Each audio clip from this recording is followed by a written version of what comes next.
हाँ जी सर, हाँ हो जाएगा सर।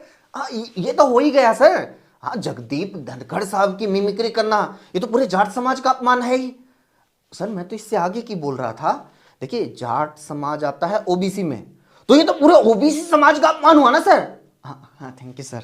सर मैं तो इससे और आगे की बोल रहा था। देखिए, जगदीप धनखड़ जी हैं हिंदू, तो ये तो पूरे हिंदू समाज का अपमान हुआ ना सर। हाँ बिल्कुल, मैं अगला प्रोग्राम इसी पे करूंगा। सर मैं और आगे की बोल रहा था। देखिए, जगदीप धनखड़ जी हैं इंसान, मानव, ये तो पूरी मानव जाति का अपमान हुआ ना सर। अगला प्रोग्राम इसी पे बनाऊंगा। ये इंडी अलायंस बना मानव जाति का दुश्मन, मानव जाति के रक्षक बनेंगे मोदी। कितना अच्छा लगेगा, है ना? ज्यादा हो जाएगा? नहीं, ज्यादा वाली कोई बात नहीं सर, वैसे चल जाएगा।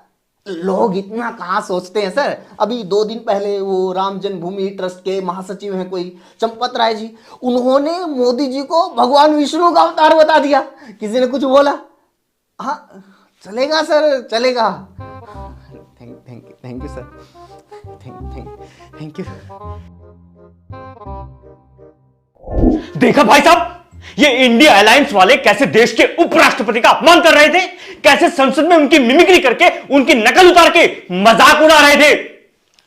तो अरे तो क्या, बताओ, ये कोई लोकतांत्रिक तरीका है? अब एक गोड से क्यों ला दो। लोकतंत्र में धरना, प्रदर्शन, नारे, हंसी मजाक और कटाक्ष, यही तरीका होता है अपनी बात कहने का। लेकिन तुम लोगों को लगता है कि जैसे पत्रकारिता और बॉलीवुड सत्ता की जूती बन गए हैं, उसी तरह से ये कटाक्ष और हास्य कला भी सरकारी चाकरी के साधन बनने चाहिए। पत्रकारिता, कटाक्ष और मजाक तो सिर्फ विपक्षियों पर होना चाहिए। और उड़ाओ मजाक और करो कटाक्ष, लेकिन याद रखना, ये सिर्फ जगदीप धनखड़ का नहीं, पूरे जाट समाज का अपमान हो रहा है। ओहो, जाट समाज के शुभ चिंतकों, आज जाट समाज की बड़ी याद आ गई। क्या सत्यपाल मलिक जाट नहीं है? जब वो पुलवामा पर बोल रहे थे, मोदी के राज खोल रहे थे, तब जाट समाज की याद नहीं आई? विनेश फोगाट, साक्षी मलिक, बजरंग पुनिया जाट नहीं है क्या? जब उनको सड़कों पर घसीटा जा रहा था, तब जाट समाज की याद नहीं आई? जब किसान आंदोलन में 750 किसानों की शहादत हुई, तब जाट समाज की याद नहीं आई?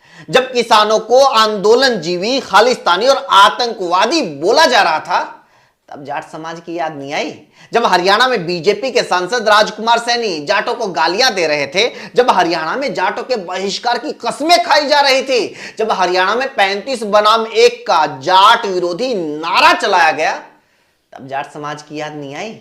अबे जब हरियाणा का मुख्यमंत्री मनोहर लाल खट्टर खुद को नॉन जाट मुख्यमंत्री कहलवाकर फूला नहीं समाता और अपने इस एजेंडे से पूरी जाट बिरादरी को बाकी तमाम जातियों के विरुद्ध खड़ा कर देता है, तब जाट समाज की याद नहीं आई? जब हरियाणा में हर एक अखबार और हर एक news channel Jat non Jat का एजेंडा चलाकर जाट समाज को टारगेट करता है और सरकार ऐसी मीडिया पर कोई कार्रवाई नहीं करती, तब जाट समाज की याद नहीं आती?